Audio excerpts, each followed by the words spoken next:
પૂજાબેન, આપ ક્યાંથી આવો છો? દહેગામ. અને તમે અહીંયાથી શેના માટે દવા લઈ ગયા હતા? વેટ ગેઇન માટે. અને વેટ ગેઇનમાં આપને કેવું રિઝલ્ટ મળ્યું મને છે? બહુ સારું રિઝલ્ટ મળ્યું છે. હજુ તો 1 મંથ બી મારે ખતમ નહીં છે, તો બી મારું 4 કિલો વેટ ગેઇન થઈ ગયું છે. સરસ. અને બોડીમાં કેવું લાગે છે? બોડીમાં બી બહુ સારું લાગે છે. આના પહેલા કોઈ ટ્રાય કરેલો આપે? હા, કરેલું. બહુ જગ્યાએ મેં ટ્રાય કર્યું, પણ આવું રિઝલ્ટ મને ક્યાંય નહીં મળ્યું. સરસ. અને અહીંયા જે વેટ ગેઇન થાય છે નેચરલી? હા, નેચરલી. કોઈ સાઈડ ઇફેક્ટ નહીં, કંઈ જ નહીં થતું. સારી રીતે જમાય છે, બધું સારું છે.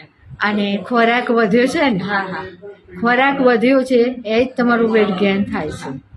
સરસ. અમૃતાલય વિશે તમે લોકોને શું સંદેશ આપશો? કેમ કે કોઈને બી વજન વધારવું હોય કે ઘટાડવું હોય તો હું તો કહું છું પહેલા અહીંયા જવાય, બીજે ક્યાંય ના જવાય.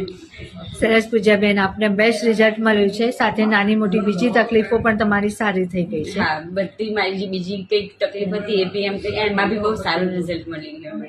સરસ. હજુ તમારું જે વેટ ગેઇનનો ટાર્ગેટ છે એમાં આપનો જે ટાર્ગેટ પૂરો થાય એવી અમારી અમૃતાલયની દવાના પ્રયત્ન ચાલુ રહેશે. બેસ્ટ રિઝલ્ટ મળ્યું. ખૂબ ખૂબ અભિનંદન. જય દ્વારકાધીશ.